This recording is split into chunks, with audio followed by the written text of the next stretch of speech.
Can I tell you something that might hurt a little, but will help a lot?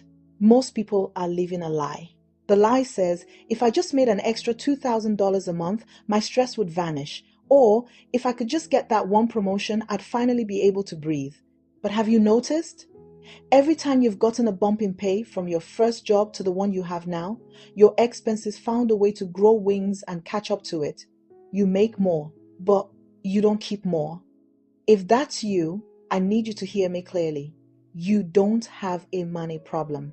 If a billionaire walked in here and gave you $1 million today, within 12 months, you wouldn't be a millionaire. You'd just be a person with $1 million worth of the same problems you have now. What you have is a capacity problem. In this space, we talk about fitness, and today, I'm going to show you why your financial fitness has nothing to do with your paycheck and everything to do with the size of your container. Until we fix the container, it doesn't matter how much God pours into it. Let's look at the math of the kingdom and the math of the market. Imagine a massive, infinite waterfall. This is God's provision. This is the opportunity in the marketplace. It's flowing, constant, and heavy. Now, if you hold a tiny teacup under that waterfall, how much water do you get? You get a teacup's worth.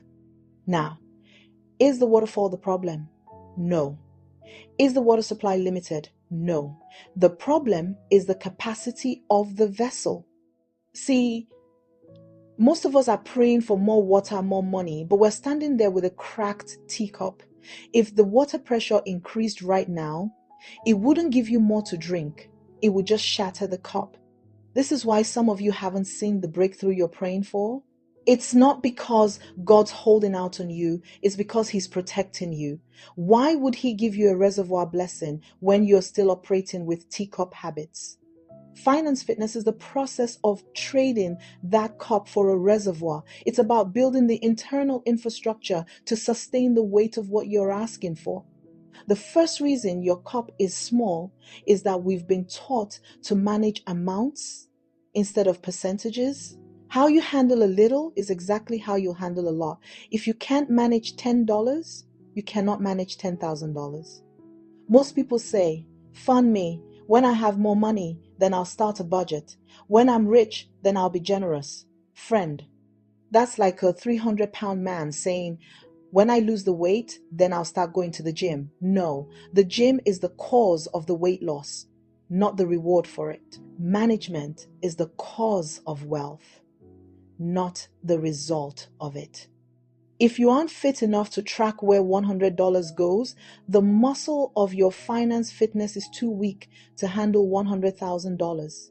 We've got to start training where we are. Because if you can't steward the dime in your hand, why would the master trust you with the dollar in his? The second capacity shrinker is what I call the survival mindset.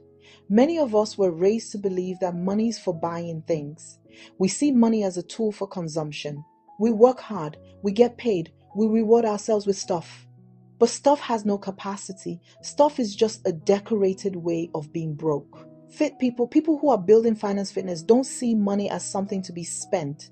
They see it as something to be deployed. In the Bible, there's a principle. The seed is for the sower. If you eat your seed, you kill your future. When you spend every dime you make on a lifestyle you can barely sustain, you are eating your seed. You're staying in starter mode. To be a sustainer, you've got to change your relationship with the dollar. It's not a voucher for a new pair of shoes.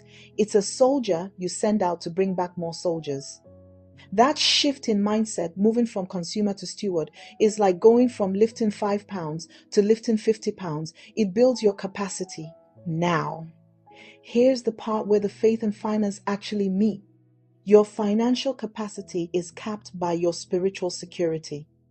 If you're afraid of losing what you have, you will grip it so tight that you can't receive anything new. Fear shrinks your cup. It makes you stingy. It makes you anxious. And anxiety is the enemy of fitness. When you have faith fitness, you realize that you aren't the source. You're just the manager. When you know that God is the source, you can manage money with an open hand. You can invest, you can give, you can save with peace, because your security isn't in the number in the bank, it's in the character of the provider. You can't be financially fit if you're spiritually frantic. We've got to build the spiritual muscle to trust God's timing while we're doing the practical work of managing His resources. That's the integrated life. So, here's your training for this week. Don't pray for more money yet. Instead, ask God to show you where your cup is cracked. Check your management. Are you tracking what you already have? Check your seed. Are you eating it or are you sowing it? Check your heart. Are you holding your money with a fist or a palm? We're going to build this capacity together because I want you to be ready for the waterfall. I want you to have a reservoir that can sustain your family, your dreams, and your calling for generations.